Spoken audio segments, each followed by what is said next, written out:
আজকের ভিডিওটা সকাল থেকে শুরু করছি। সকাল থেকে একদম সন্ধ্যা পর্যন্ত আমি কি খেয়েছিলাম সেই ভিডিওটাই বা কি রান্না করেছিলাম সেই ভিডিওটা শেয়ার করব। সকালের নাস্তায় একদম হেলদি একটা খাবার রেখেছিলাম। এখানে ছিল লেটুস পাতা, গাজর, কিশমিশ, কাঠবাদাম, কাজু বাদাম, সাথে ছিল আপেল, কমলা আর মিষ্টি কুমড়ার বীজ, শসা। এই খাবারগুলি খেতে মজা না হলেও শরীরের জন্য খুবই উপকারী।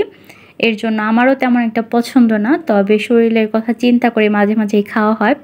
বেশিরভাগই খাওয়া হয় সকালের দিকে। যদি ভর্তা থাকে তখন এই ধরনের খাবার খেতে ভালো লাগে না। যেমন টমেটো ভর্তা বা আলুর ভর্তা থাকলে তখন একদমই গরম ভাতে লোভ সামলানো যায় না, তখন গরম ভাতটাই খাই।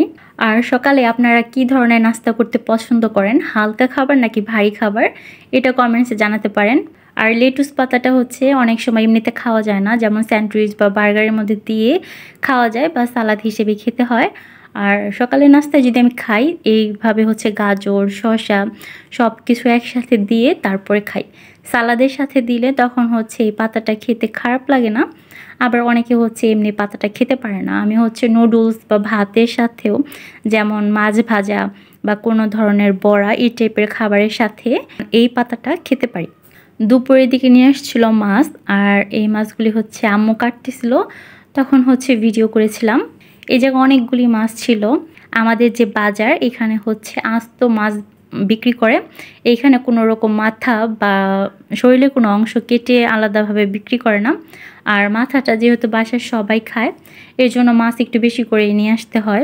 এইটার পাশাপাশি নিয়ে আসছিল তেলাপিয়া মাছ। আর তেলাপিয়া মাছ ভাজাটা অনেক ভালো লাগে। আসলে তেলাপিয়া আর কই মাছের মধ্যে আমি গুলিয়ে ফেলি যে কোনটা কোন মাছ। এইটা বেশিরভাগ মনে তেলাপিয়া মাছ হবে। আর এই মাছটা ভাজাই খাই সবসময় আমাদের বাসায়। ভাজা খেতে বেশি ভালো লাগে। সাথে ছিল সরপুঁটি। সরপুঁটি এটা মিডিয়াম সাইজ ছিল, বেশি বড় সাইজটা খেতে ভালো লাগে না এর জন্য। আর এই মাছটা সবসময় আমরা ভাজা খাই গরম ভাতের সাথে। কাঁচামরিচ আর মাছ ভাজাটা খেতেই বেশি ভালো লাগে। আর সাথে আমি লেটুস পাতা নিয়েছিলাম, কারণ এইভাবে লেটুস পাতাটা খেলে তিতা লাগে না, আর খুব সহজেই এটা খাওয়া যায়। গরম ভাতের সাথে লেটুস পাতা বা ব্রোকলি দিলে আমি খুব সুন্দরভাবে খেয়ে নিতে পারি, কারণ ব্রোকলিটা আমার অনেক পছন্দের একটা সবজি, যদিও বা সব সময় পাওয়া যায় না। আর এটা শীতের সিজনের, এই জন্য যারা পছন্দ করেন তারা ফ্রোজেন করে রাখতে পারেন, তবে কালারটা বেশি ভালো থাকে না। গরম ভাতের সাথে মাছ ভাজা আর কাঁচামরিচ কার কার পছন্দ, এটা কমেন্টসে জানাতে পারেন। কাঁচামরিচটা আমাদের গাছের ছিল, অনেক ঝাল, আর ঝাল দিয়ে ভাজা ধরনের খাবার খেতে ভালো লাগে, কারণ আমার ঝাল অনেক বেশি পছন্দ। এরপর সন্ধ্যার নাস্তায় খেয়েছিলাম সিঙ্গারা, কারণ সিঙ্গারা আমার অনেক পছন্দ, কিন্তু সিঙ্গারার থেকেও সমোসাটা বেশি পছন্দ। তবে আমাদের আশেপাশে সমোসাটা বেশি একটা পাওয়া যায় না। আর গরম গরম সিঙ্গারা, মানে ধোয়া ওঠা যে সিঙ্গারা, সেটা অনেক বেশি পছন্দ। সামনে যেহেতু রমজান, তখন তো আর খেতে পারবো না, এর জন্য এখন এই কয়েকদিন টানাই সিঙ্গারা, সমোসা, তারপর পুরি খাওয়া হয়েছিল।